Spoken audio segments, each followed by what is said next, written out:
السلام علیکم بچوں، انشاءاللہ آپ سب خیریت سے ہوں گے اپنے گھر میں اور بہت اچھا ٹائم گزارے ہوں گے۔ بیٹا اب آپ لوگ اپنی اسلامیات کی بکس اوپن کر لیں۔ اس کا پیج نمبر 74 پہ ہم نے حضرت عمر فاروق رضی اللہ تعالیٰ عنہ کا چیپٹر ہم پڑھ رہے تھے۔ اس میں ہم نے حضرت عمر فاروق رضی اللہ تعالیٰ عنہ کا پہلے تعارف پڑھا کہ حضرت عمر فاروق رضی اللہ تعالیٰ عنہ ہمارے دوسرے خلیفہ راشد ہیں، اور آپ کا نام عمر تھا اور آپ کا لقب فاروق ہے، ٹھیک ہے، اور آپ کے والد کا نام خطاب تھا۔ آپ قبیلہ قریش کی شاخ بنو عدی سے تعلق رکھتے تھے، اور آپ حضور صلی اللہ علیہ وآلہ وسلم سے تقریباً 13 سال چھوٹے تھے، ٹھیک ہے۔ پھر اس کے بعد ہم نے حضرت عمر رضی اللہ تعالیٰ عنہ کے قبول اسلام کا واقعہ پڑھا، اور پھر ہم نے یہ پڑھا کہ حضرت عمر رضی اللہ تعالیٰ عنہ کو فاروق کا لقب کیوں دیا گیا۔ آج ہم اس کے بعد آگے سے پڑھیں گے خلافت۔ حضرت ابوبکر صدیق رضی اللہ تعالیٰ عنہ کی وفات کے بعد حضرت عمر رضی اللہ تعالیٰ عنہ مسلمانوں کے خلیفہ مقرر ہوئے۔ آپ نے اپنے عہد خلافت میں جو بے مثال طرز عمل اختیار کیا، اس میں دنیا کا کوئی حکمران آپ کا مقابلہ نہیں کر سکتا۔ آپ رعایا کا حال معلوم کرنے کے لیے راتوں کو گشت کرتے تھے۔ آپ نے عدل و مساوات کا بہترین نظام قائم کیا۔ آپ کے دور میں قاضی اور جج انصاف کے مطابق فیصلے کرتے تھے۔ آپ عوام کی ہر ضرورت کا خیال رکھتے تھے۔ آپ کا یہ قول مشہور ہے، اگر دریائے فرات کے کنارے ایک کتا بھی بھوکا مر گیا تو میں اپنے آپ کو اس کا ذمہ دار سمجھتا ہوں۔ آپ نے غریبوں اور کمزوروں کی مدد کے لیے وظیفے مقرر کیے، چھوٹے بچوں کے لیے بھی وظیفے جاری کیے، ملک میں امن و امان قائم کیا۔ آپ نے اپنے دور حکومت میں لوگوں کی بھلائی کے لیے بہت سے کام کیے۔ آپ 10.5 سال تک مسلمانوں کے خلیفہ رہے۔ بیٹا اس ٹاپک میں ہم نے پڑھا ہے کہ حضرت عمر فاروق رضی اللہ تعالیٰ عنہ ہمارے دوسرے خلیفہ تھے۔ پہلے حضرت ابوبکر صدیق تھے اور دوسرے حضرت عمر فاروق رضی اللہ تعالیٰ عنہ، ٹھیک ہے۔ جب آپ خلیفہ بنے تو آپ نے بہت پیارا طرز خلافت جو ہے وہ قائم کیا۔ آپ نے اتنے خوبصورت انداز میں اپنے جو ہے وہ اپنے پورے علاقہ، جو آپ کی حکمرانی میں علاقہ آتا تھا، وہاں کا جو آپ کا نظام حکومت تھا وہ بہت بہترین تھا۔ ابھی تک آپ کی جو برابر کا کوئی بھی عدل و مساوات کا نظام ابھی تک آپ جیسا نہیں مقرر ہو سکا۔ حضرت عمر فاروق رضی اللہ تعالیٰ عنہ نے اپنے دور حکومت میں رعایا کا حال معلوم کرنے کے لیے راتوں کو آپ نکل کے چلے جایا کرتے تھے، بھیس بدل کے بھی جایا کرتے تھے، اور بہترین عدل و مساوات آپ نے قائم کیا۔ جج اور قاضی مقرر کیے جو لوگوں کے درمیان عدل و انصاف سے فیصلے جو ہے وہ کرتے تھے۔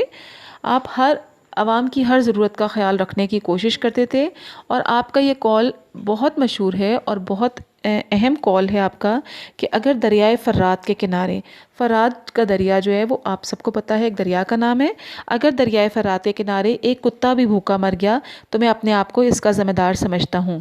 یعنی حضرت عمر فاروق رضی اللہ تعالیٰ عنہ اپنی رعایا میں جو لوگ شامل تھے ان سب کی ضرورتوں کا خیال رکھتے تھے، اور حتیٰ کہ جانوروں کے متعلق بھی بہت زیادہ خیال رکھتے تھے۔ اور پھر آپ نے غریبوں اور کمزوروں کی مدد کے لیے وظیفے مقرر کر دیے۔ جو لوگ کما نہیں سکتے تھے یا جن کے پاس کوئی روزگار نہیں تھا، آپ ان کو ماہانہ کچھ رقم دیا کرتے تھے، اور چھوٹے بچے جو ابھی کمائی کے قابل نہیں تھے، جو کما نہیں سکتے تھے، ان کے لیے بھی آپ نے ماہانہ رقم مقرر کی ہوئی تھی۔ پھر آپ نے اپنے پورے ملک میں امن و امان قائم کیا، کہیں کوئی لڑائی جھگڑا فالتو میں کوئی قتل و غارت نہیں ہونے دیا، اور آپ نے تقریباً آپ رضی اللہ تعالیٰ عنہ مسلمانوں کے 10.5 سال تک آپ خلیفہ رہے۔ پھر آتا ہے اگلا ٹاپک، فتوحات۔ عہد فاروقی میں بہت زیادہ علاقے فتح ہوئے۔ روم اور ایران کی بڑی بڑی حکومتیں آپ کے دور میں ختم ہوئیں۔ ہندوستان سے لے کر شمالی افریقہ تک اسلام کا پرچم لہرانے لگا۔ ان فتوحات میں کسی بے قصور کا خون نہیں بہایا گیا۔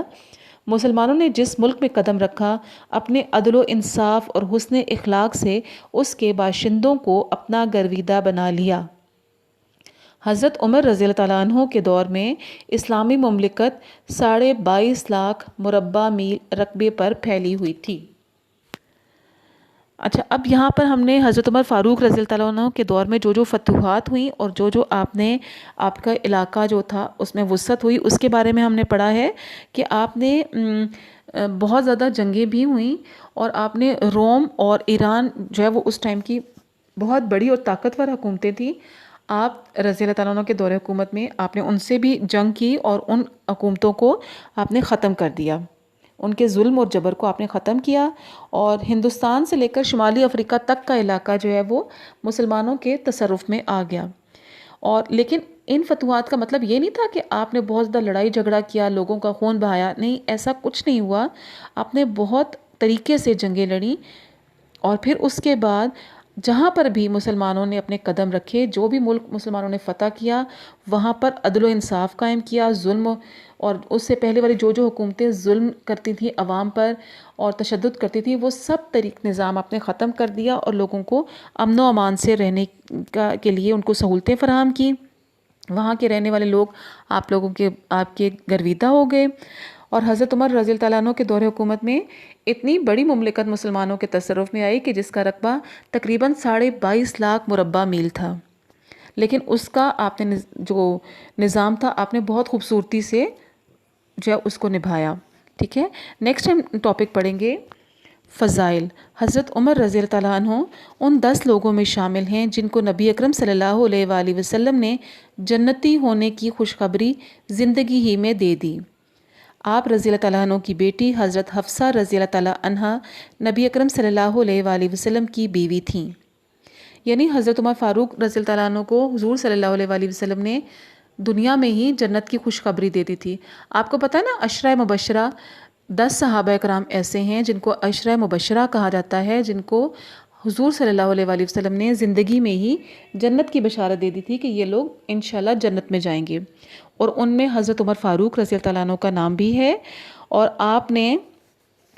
آپ کو ایک اور شرف بھی حاصل ہے کہ حضرت عمر رضی اللہ تعالیٰ عنہ کی جو صاحبزادی تھیں حضرت حفصہ رضی اللہ تعالیٰ عنہا، وہ حضور صلی اللہ علیہ وآلہ وسلم کی بیوی تھی، ام المومنین حضرت حفصہ رضی اللہ تعالیٰ عنہ تھیں۔ ٹھیک ہے، اب نیکسٹ ہم پڑھیں گے شہادت۔ آپ کو ایک سازش کے تحت قتل کیا گیا۔ ابو لولو فیروز نامی ایک غلام نے نماز فجر کے دوران میں آپ پر حملہ کیا اور خنجر سے آپ کو شدید زخمی کر دیا۔ یہی زخم آپ کی شہادت کا سبب بنے۔ آپ کا یوم شہادت 1 محرم 24 ہجری ہے۔ ٹھیک ہے، یعنی حضرت عمر رضی اللہ تعالیٰ عنہ کو سازش کے تحت، کیونکہ بہت سے آپ نے ظلم و جبر کا خاتمہ کیا تھا، تو جو لوگ ظلم کرتے تھے یا غریب لوگوں پر جن کے انہوں نے اپنا تصرف قائم کیا ہوا تھا، ان لوگوں سے آپ کے یہ جو اتنا عدل و انصاف کا جو نظام حکومت تھا وہ برداشت نہیں ہوتا تھا، تو انہوں نے ایک سازش کے تحت حضرت عمر رضی اللہ تعالیٰ عنہ کو شہید کروا دیا گیا۔ ایک شخص تھا جس کا نام ابو لولو فیروز تھا، وہ ایک غلام تھا۔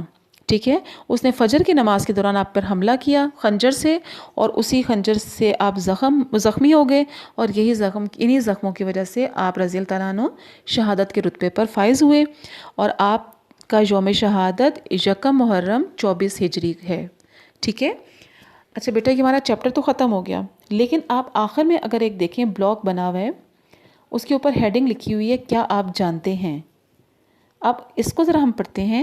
عہد فاروقی میں موجودہ دور کے درج ذیل ممالک اسلامی خلافت کا حصہ تھے، یعنی اب وہ ٹائم تو اتنا شروع کا تھا جب اسلام کا جو جیسے جیسے اسلام پھیل رہا تھا، اس کا شروع کا ٹائم تھا۔ حضور صلی اللہ علیہ وآلہ وسلم کو کچھ عرصہ ہوا تھا دنیا سے رخصت ہوئے ہوئے، تو اتنے بڑے رقبہ حضرت عمر فاروق رضی اللہ عنہ کے دور حکومت میں مسلمانوں نے فتح کر لیا اور اس کو اسلامی خلافت کا حصہ بنا لیا۔ اس میں کون کون سے ممالک تھے دیکھیں ذرا، نام لکھے ہوئے: سعودی عرب، یمن، شام، متحدہ عرب امارات، اردن، لبنان، لیبیا، فلسطین، عراق، مصر، ایران، آذربائیجان، ترکمانستان، بحرین، تاجکستان، مکران کا علاقہ جو پاکستان میں ہے، مسقط، کویت اور قطر۔